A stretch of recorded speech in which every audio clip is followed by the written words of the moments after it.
हे students, welcome back. स्वागत है आप सभी का हमारे इस इंग्लिश ग्रामर चैनल में।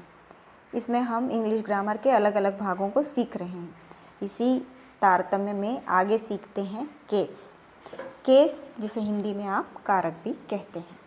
कारक वो है जो वाक्य में नाउन की स्थिति और उसका आपस में संबंध बताती है, उसे कारक कहते हैं।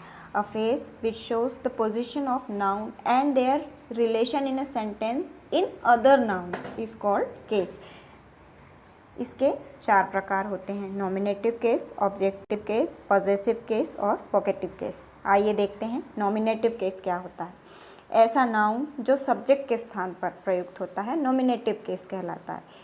अ नाउन और pronoun which works as a subject of verb, यानी किसी भी वर्ब का सब्जेक्ट जो होगा वो नॉमिनेटिव केस कहलाता है। जैसे एग्जाम्पल देखें, Rohan. Rohan is an intelligent boy. Rohan एक बुद्धिमान लड़का है। यहाँ पर सब्जेक्ट की जगह काम में आ रहा है रोहन, इसलिए रोहन नॉमिनेटिव केस होगा।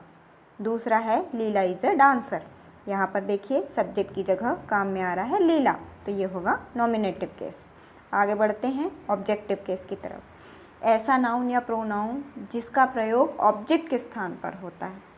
अ नाउन और pronoun which works as an object of verb is called objective case. Example देखें, the Taj Mahal is a beautiful monument. Taj Mahal एक खूबसूरत बिल्डिंग है, खूबसूरत स्मारक है, और यहाँ पर ऑब्जेक्ट की जगह आया है मॉन्यूमेंट या स्मारक, तो ये ऑब्जेक्टिव केस होगा। सेकेंड एग्जाम्पल देखें, मीता इज़ अ गुड गर्ल। यहाँ पर ऑब्जेक्ट के स्थान पर काम में आया है गर्ल, तो गर्ल जो है ये ऑब्जेक्टिव केस होगा। आगे बढ़ते हैं थर्ड, पॉजेसिव केस। ऐसा शब्द जो किसी भी नाउन या प्रोनाउन पर अधिकार प्रदर्शित करता है उसे हम पॉजेसिव केस कहते हैं। एग्जाम्पल देखें, Ram's dog is black. Ram का कुत्ता काला है। कुत्ता कौन सा? राम का, यानी कुत्ते पर राम का अधिकार है। ऐसे ही देखें, माई बुक इज़ थिक। मेरी किताब मोटी है, यानी किताब पर मेरा अधिकार है। इनमें से किसी भी नाउन या प्रोनाउन का अधिकार दर्शाने के लिए सामान्यतः हम उसमें एपोस्ट्रॉफ लगाकर एस का प्रयोग करते हैं, जिसका अर्थ होता है का, के, की। इसी को बताने के लिए आप ऑफ का प्रयोग भी कर सकते हैं। जैसे एग्जाम्पल में देखिए, राम्स डॉग मतलब राम का कुत्ता। इसी तरह आप डॉग ऑफ राम भी लिख सकते हैं, लेकिन इनका प्रयोग करते समय आपको वाक्यों का ध्यान रखना होगा, क्योंकि वाक्य के अनुसार ही आप राम्स डॉग या डॉग ऑफ राम लिख सकते हैं। इसके अतिरिक्त आगे जब बढ़ते हैं तो माई, यूअर, हीज, हर, देयर, ये ऐसे शब्द हैं जिनके साथ नाउन ज़रूर लगता है और ये उस नाउन पर अधिकार दर्शाते हैं। क्योंकि ये नाउन के साथ काम में आते हैं, इसलिए हम इसे पॉजेसिव एडजेक्टिव भी कहते हैं।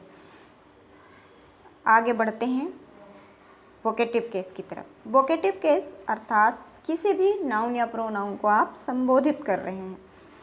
A word which indicates any specific noun is called vocative case. Example देखें, कम हियर मुकेश। यहाँ पर आप ध्यान दें, मुकेश को आवाज़ लगाई जा रही है, तो ये वोकेटिव केस होगा, क्योंकि ये मुकेश को संबोधित करता हुआ है। आगे देखें, सिट डाउन एवरीबडी।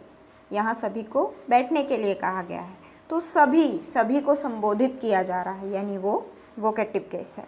आगे बढ़ते हैं और इसका चार्ट देखते हैं। देखिए, सभी प्रोनाउंस नॉमिनेटिव और ऑब्जेक्टिव और पॉसेसिव केस में जिस तरह से यूज़ होते हैं, ये चार्ट हमें उनकी स्थिति दर्शाता है। थोड़ा सा ध्यान देंगे, जैसे नॉमिनेटिव केस में आई, ऑब्जेक्टिव में वही मी हो जाता है और पॉसेसिव में वही माई हो जाता है।